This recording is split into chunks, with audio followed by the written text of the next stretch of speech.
Let's start this chapter number 7, a poem on killing a tree by J.V. Patel. It takes much time to kill a tree, not a simple jab of the knife will do it. It has grown slowly, consuming the earth, rising out of it, feeding upon its crust, absorbing years of sunlight, air, water, and out of its slippery height, sprouting leaves. देखो, जो poet होते हैं वो शुरू करते हैं ये बताते हुए कि एक ट्री को जान से मारना एक सिंपल सा टास्क नहीं है, कोई सिंपल सा काम नहीं है। इवन अगर आप उसको सिंपल सा जैब मीनिंग कि आप बस कोई नुकीली चीज़ों से अगर उस ट्री के अंदर इंसर्ट करते हो तो वो भी कुछ काम नहीं करेगा। एक चाकू ले लो और उसको ट्री के जो बार्क है ना उस पे जाकर उसको इंसर्ट कर दो, मार दो, तो उससे कुछ भी उसको नहीं इफेक्ट पड़ने वाला। ऐसा क्यों? क्योंकि जो ट्री है वो डीपली रूटेड है। अर्थ का जो क्रस्ट पार्ट है ना उसने उसको स्लोली कंज्यूम कर लिया है। उसके जो रूट्स है वो अर्थ के अंदर अंदर तक जा चुके हैं और इतने सालों में उसने क्या किया है, बहुत सारे एसेंशियल एलिमेंट्स अपने इन्वायरमेंट से प्राप्त किए हैं। कैन से दैट उसने इतने सालों से सनलाइट लिया है, एयर लिया है, वाटर लिया है, जिससे इस सारे एलिमेंट से वो ट्री बहुत ज़्यादा स्ट्रांग हो गया है। तो अगर आप उसको बस एक नाइफ से उसको ठोक दोगे तो उससे कुछ भी उसको इफेक्ट नहीं पड़ेगा। यहाँ पर जो टर्म लेपरस हाइड यूज़ किया गया है वो रिफर करता है rough uneven bark of the trees which might appear disease but it's vital for its life. देखो, यहाँ पर जो टर्म लेपरस हाइड यहाँ पर यूज़ हो वो ये कहने के लिए रिफर होगा कि हमने कभी कभी देखा, आपने बार्क जो देखा होगा ट्री का वो कितना ज़्यादा कह सकते हैं नुकीला दिखता होगा और थोड़ा सा ऐसा लगता होगा कि जो ट्री है उसको डिजीज़ हो गया, कोई बीमारी हो गई उस ट्री को, जो इस तरीके से उसका जो बार्क है वो रफ दिख रहा है। लेकिन ये बहुत ज़्यादा क्रूशियल रोल प्ले करता है ट्री के लिए। क्यों? क्योंकि उससे ही उस थोड़े थोड़े जो आपने देखा होगा उस पर जो डिजीज़ टाइप के जो रहते हैं बार्क पर, वो एक्चुअली बहुत वाइटल एलिमेंट है। क्या करते हैं वो? ऑक्सीजन लेने में मदद करते हैं ट्रीज़ के। तो जो स्टैंजा था वो ये एम्फोसाइज करता है कि ट्री का जो कनेक्शन है वो नेचर के साथ और उसकी एबिलिटी है कि वो लाइफ को सस्टेनेबल रखे, कि इवन आफ्टर इतने सारी चीज़ें हमने उसके ऊपर ट्राई की, जैसे कि उसको हमने सिंपल जैब दिया तो उससे कुछ भी उसको फ़र्क नहीं पड़ने वाला। क्यों? क्योंकि इतनी सारी चीज़ें उसने एलिमेंट्स, इतने सारे यूजफुल एलिमेंट्स उसने इन्वायरमेंट से लिए हैं। So hack and chop but this alone won't do it, not so much pain will do it. The bleeding bark will heal and from close to the ground will rise skulking to its miniature bows, which if unchecked will expand again to former size. अब देखो, वो कहते हैं कि देखो, जो poet होता है वो एक्सप्लेन करते हैं कि सिंपली चॉपिंग और हैकिंग ना, अगर आप उस ट्री को कट कर दोगे, चॉप कर दोगे, या फिर उस ट्री को वॉयलेंटली आप उस ट्री को एक पार्ट का उसका हिस्सा मतलब आप गायब कर दोगे, काट दोगे, तो उससे कुछ भी नहीं होने वाला, कुछ भी इफेक्ट नहीं पड़ेगा उस ट्री पे। क्यों? बिकॉज जो ब्लीडिंग बार्क है, ब्लीडिंग बार्क यहाँ पर रेफर हो रहा है जो सैप, जब आप किसी भी ट्री को कट करते हो तो उसमें से एक टाइप का फॉर्म, एक लिक्विड निकलता है जिसको सैप के नाम से जाना चाहते हैं। वो लिक्विड उस तरीके से वहाँ से फ्लो करेगा जिसको पोएट ने ब्लीडिंग बार्क की तरह दिखाया है, जो वांटेड यानी कि जो ट्री को कट कर देगा उसमें से ये प्रोड्यूस होगा। तो उसको पेन फील नहीं होगा जितना पेन ह्यूमन को फील होगा। वो कहते हैं कि इवन आफ्टर बीइंग कट, जो ट्री का एबिलिटी है ना हील करने का, वो रीजनरेट कर लेगा अपने आप। मीनिंग कि अगर आप ट्री को कट कर देते हो तो कुछ टाइम तक वो सैप उसमें से प्रोड्यूस होगा, लेकिन अगर आप उसको नहीं देखोगे, अगर आप उसको ऐसे ही छोड़ दोगे तो कुछ टाइम के बाद आप देखोगे, कुछ टाइम मतलब कि you can say a month और अ ईयर, ठीक है। तो उसके बाद वो क्या हो जाएगा, उसी कटरी में से बहुत सारे पार्ट के ट्विक्स निकल आएंगे। ट्विक्स का मतलब होता है न्यू न्यू प्लांट्स, छोटे छोटे उसके जो कह सकते हैं स्ट्रीम निकल जाएंगे उस कटे हुए ट्रीज में से। तो मीनिंग को फिर से रीजनरेट हो जाएगा, अपने आप को फिर से वो रीजनरेट कर लेगा। जो स्टैंजा है वो ये हमें बताता है, underlines the resilience of nature. Meaning कि उसका एबिलिटी किस तरीके से वो रिकवर कर सकता है डिफ़िकल्टी से, ये दिखाता है। एंड जो इतनी सारी चीज़ें उसके ऊपर, इतनी सारी चीज़ें ऑलरेडी हो चुकी है, उसको हैक एंड चॉप एंड एक सिंपल जैप ऑफ नाइफ, सारी चीज़ों के ऊपर वो क्या किया, अपने आप को फिर से रिकवर कर लिया। इवन इतने सारे उसके ऊपर प्रॉब्लम सिचुएशंस आए, ठीक है, तो उन्होंने क्या किया, ट्रीज़ ने इसके लिए फ़ाइट किया एंड इवन इतने सारे कॉज्ड ह्यूमंस ने उसके ऊपर हार्म किए, हार्म पहुँचाया, ठीक है, उसके बावजूद भी वो अपने आप को रीजनरेट कर लिया और फिर से एक जीने के लिए अपने आप को फिर से रीजनरेट कर रहा है।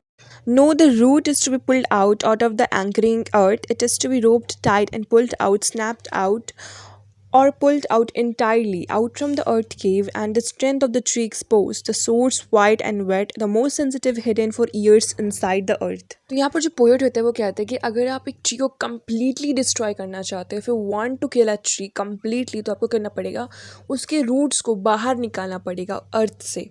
जो रूट्स है ना वो ट्रू सोर्स है ट्रीज़ की स्ट्रेंथ के लिए। जितना न्यूट्रिशंस और को एनवायरनमेंट से पा रहा है वो अपने रूट्स के थ्रू ही पा रहा है, चाहे वो वाटर हो चाहे मिनरल्स हो, वो सारी चीज़ें जो हैं वो अर्थ अर्थ से प्राप्त कर रहा है। अपने सारे और मीनिंग की every part of the trees पे वो क्या कर रहा है, ट्रांसपोर्ट कर रहा है।